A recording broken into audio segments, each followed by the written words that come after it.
Mga Kavincers, I am your host, Rexan Chamber Gulodon, and welcome to Vincers Talk. So for today's video, I will be discussing all about bullying. I am here at St. Vincent Ferrer Academy Incorporated with the guests, the students, the guidance counselor, and the guards.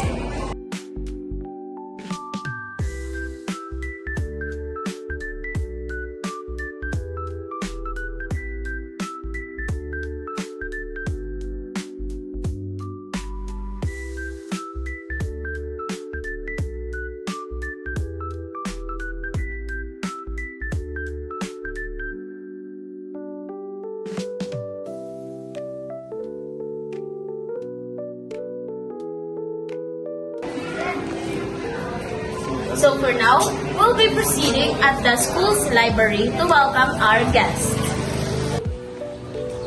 Bullying can be prevented in many ways, especially with the help of our professionals. So for now, I am here at the school's library to interview some of the administrators and students here in school.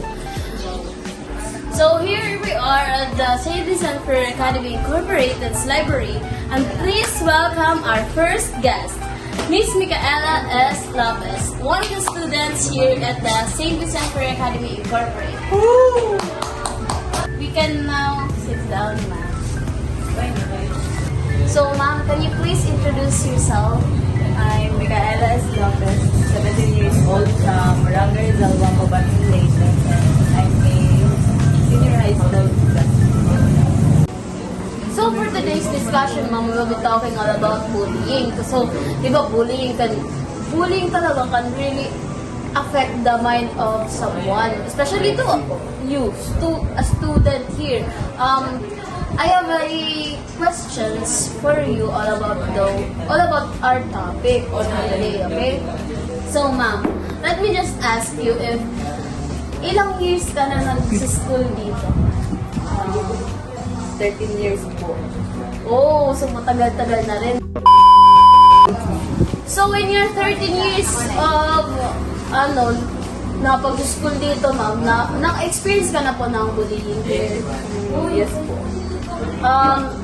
Okay, so what type of bullying? Cyberbullying, physical, or like yung mga ano-ano lang ng mga students here, like mga kutsa-kutsa lang, gano'n. Kutsa-kutsa lang.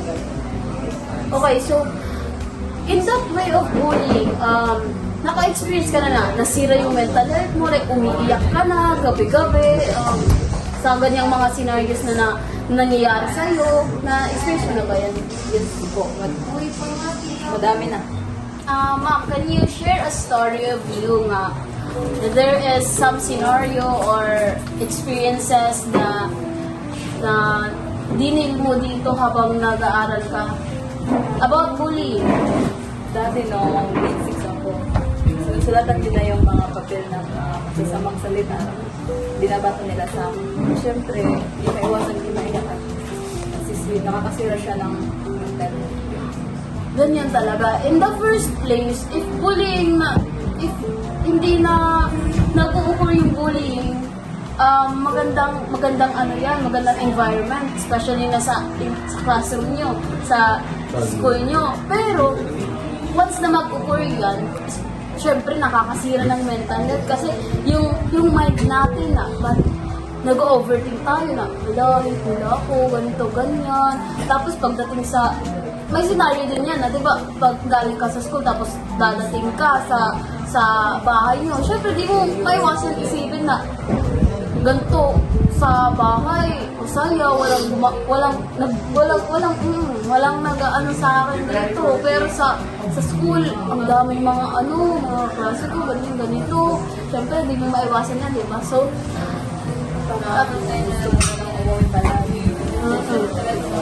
parang naging comfort at safe place mo yung bahay niyo kaysa sa school. Okay, so parang nasisira yung mental health mo. Paano mo dinigil yun? Like, ano yung mga solution, ang mga ginagawa mo para maiwasan yung mga negative thinking? Hindi ko na lang sila pinapansin. Okay, so one of the common solution is hindi pansinin, di ba? Kasi pag pinapansin, mas lalong lumalala, di ba? O, ganyan.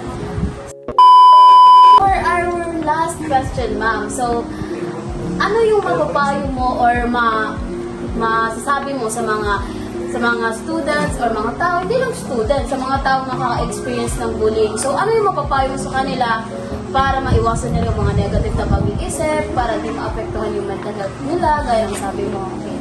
Yung mapapayo ko is, huwag nilang pansinin yung mga nanabili sa kanila dahil makakasira lang yan sa mental health natin at mas lalong lang kung papansinin mo yung mga nanabili sa'yo. Okay, so, totoo naman kasi walang magbully kung walang mga bully. Yes. Okay, so thank you, ma'am, for spending your time here at Vincer's Talk. You're a student, diba? Okay, so, Ma'am Micaela is a student here in St. Vincent Academy Incorporated, and she shared her story sa mga experiences dito sa school nila. So, thank you, ma'am, for spending our time here. Thank you so much. Thank you also for having me.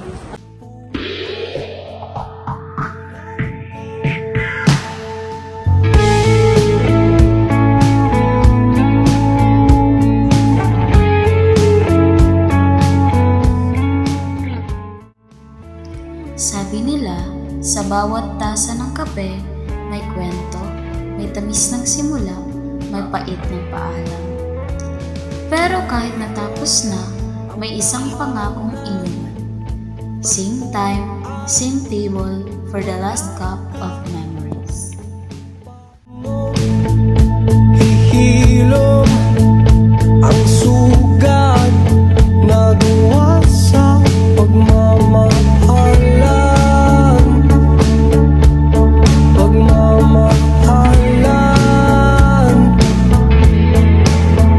So, that's our first guest in the Vincer's Talk. So, let's welcome our second guest, Mr. Dave James Jade Ican. He is one of our students here in St. Vincent Academy Incorporated. Good afternoon, sir. So, good day, sir. So, can you introduce yourself first? Ako si Dave James Ican.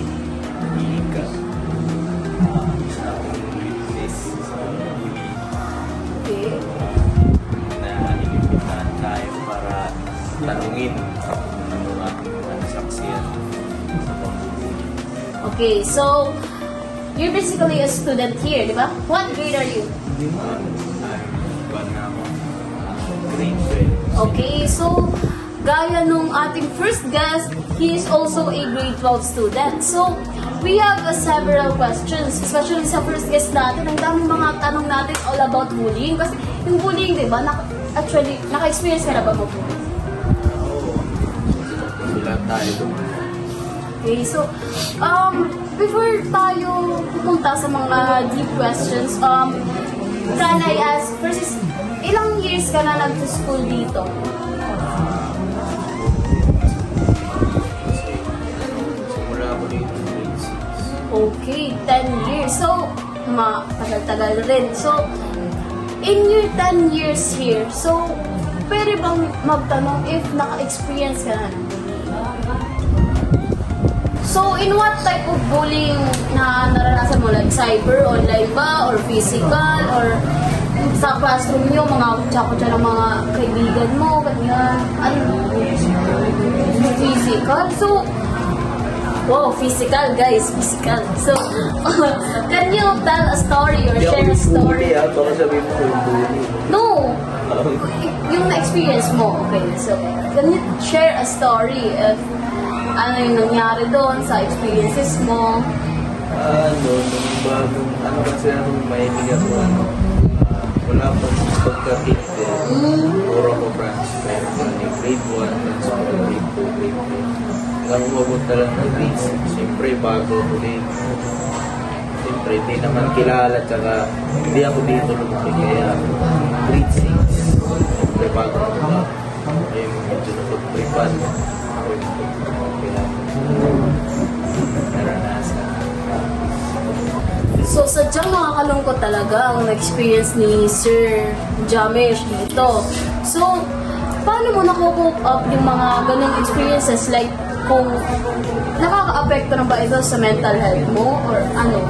Can you share a story? Hindi naman kasi nasa tayo kasi grade 1 ng hindi, actually sobrang grade 5 tapos sunod na, pero nung pagtapak ko ng grade 7 kasi pandemic wala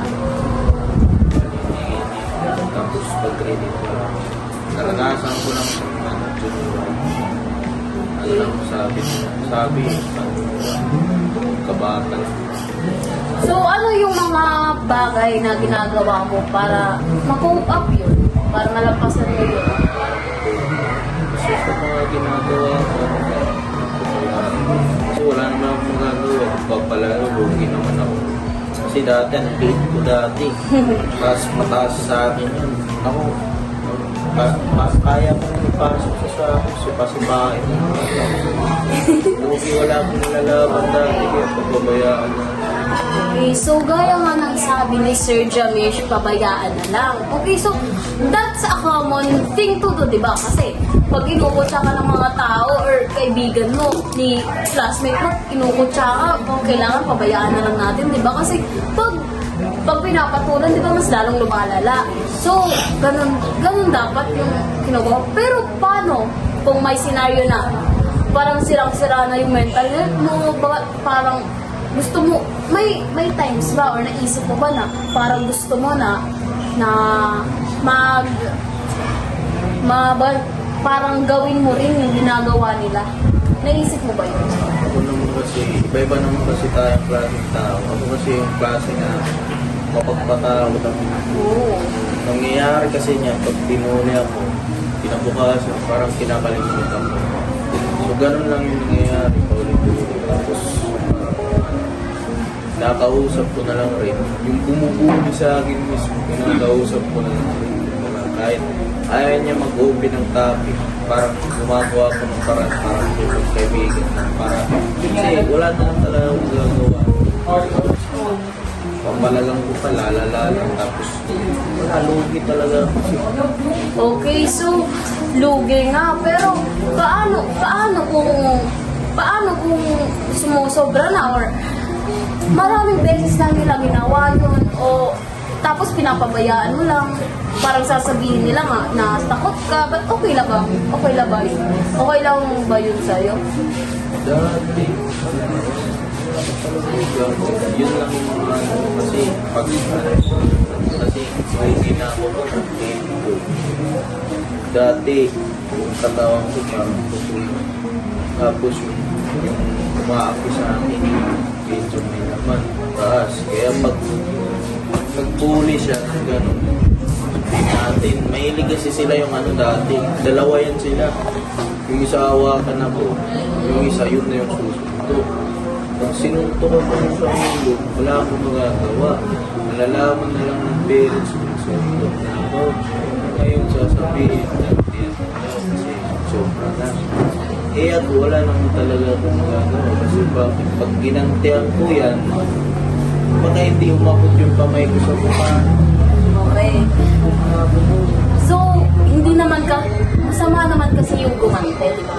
Masama naman kasi yung gumante. Hindi naman talaga mabuti yun eh. So, tama nga naman ang sinabi ni Sir Jamesh na pabayaan na lang, ganito, ganyan. Mag-focus na lang kung anong meron ka, di ba? Ako, tips ko na lang, kaibigan mo na lang kasi sa tinatagalan, magiging kaibigan mo.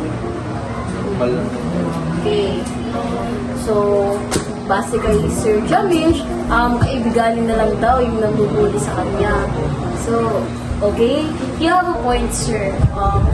For our last question, sir, can you please, ano yung mga advice mo sa mga nabubuli, sa mga nabubuli? Ano yung mga masasabi mo sa kanila, ganyan?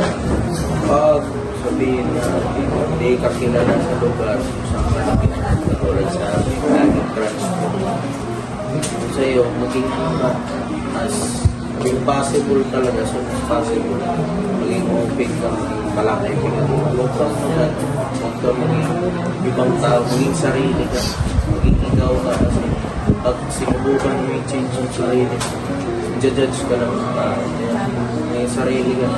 Ano yung isipin mo na lang na pag, kasi meron kasi may times na pinipilit nila ganito para kala nila, paano nila, kala nila papansin sila. Maging ikaw ka lang, maging mahihain. Kasi mostly nang nabubuli, mahihain, tapos gagawa pa ng mga senaryo na siyempre makikita ng bully parang opening yan. Weird tignan, di ba? Parang baliw, nagsusolo ka lang. Gagawa ka ng senaryo, kaya mabubuli ka talaga. Kaya ako sa'yo, maging ikaw ka lang. Ikaw lang, be you. Yung sarili. You. Okay, so take note, Vincers, be you. Ika nga ni Sir Jamish, maging ikaw ka lang. So, di mo kailangan palitan ang appearance or pagkatao mo para sa mga tao to please others. So, stop pleasing others. Stop being people pleaser. Okay? So, that's all, Mr. Jamish. Thank you so much for spending and lending your time with us here in our Vincer's Talk.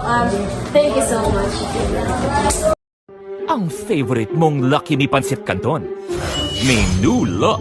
Yung pagka-green, like freshly harvested calamansi. Oof, picture pa lang, magkikrave ka sa classic Pansit Canton taste.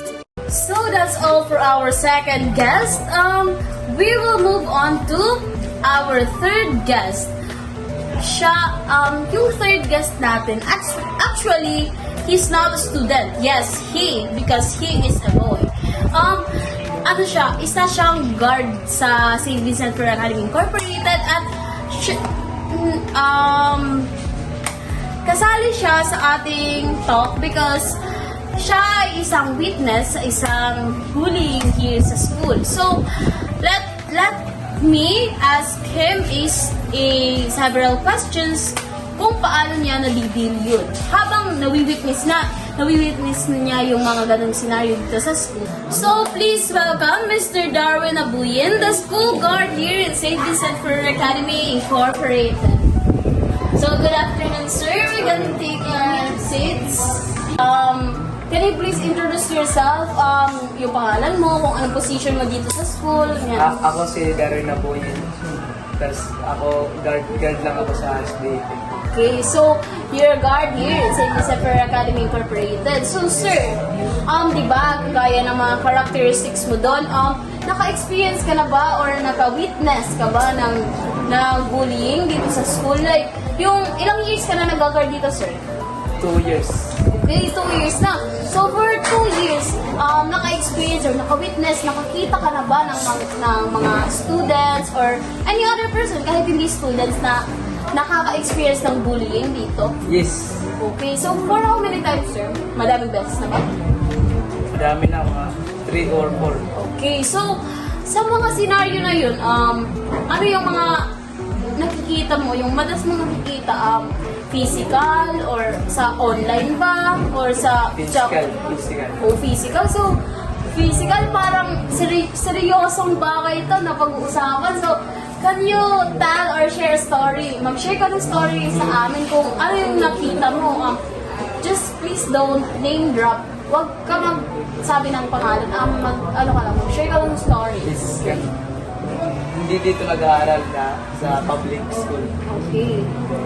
Yung isang araw, nalakad yung isang bata, bigla na lang sinapak sa likod. So, tapos, ayun, pinagtatadyakan, sa physical talaga. Tapos, wala ginawa ng bata. Kasi bumigil lang siya.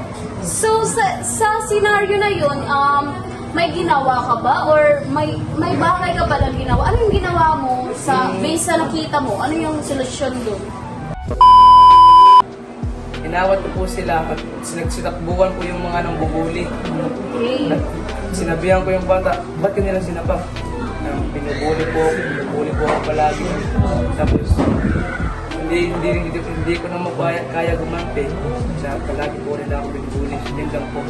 Okay, so inawat mo. Pagkatapos mong awatin, nagsitakbuhan yung mga nambubuli. So, yung nabuli, grabe ba yung ano, yung mga oh my gosh. So, sadyang malaking epekto at nakaka-alarma talaga ang mga nangyari at na-witness ng ating guest na si Mr. Darwin. So, hindi lang pala yung sa online lang yung mga pabubuli, meron din palang physical. At tapos, grabe pa ito kasi nakakakos na ito ng mga pasapasa sa katawan, di ba? So, para sa'yo, ano yung masasabi mo or mapapayo mo sa mga nambubuli? So, kasi kanina, yung mga guest kanina, yung mga tinanong ko is kung anong mapapayo nila sa mga nabubuli. So, para sa'yo, sir, ano yung mga mapapayo mo sa mga nambubuli? Hindi lang dapat ginagawa yan dahil nakakasakit din sila ng damdamin ng iba. Okay, so tama nga naman ang sinabi ni Mr. Darwin, nakakasakit sila ng damdamin ng iba.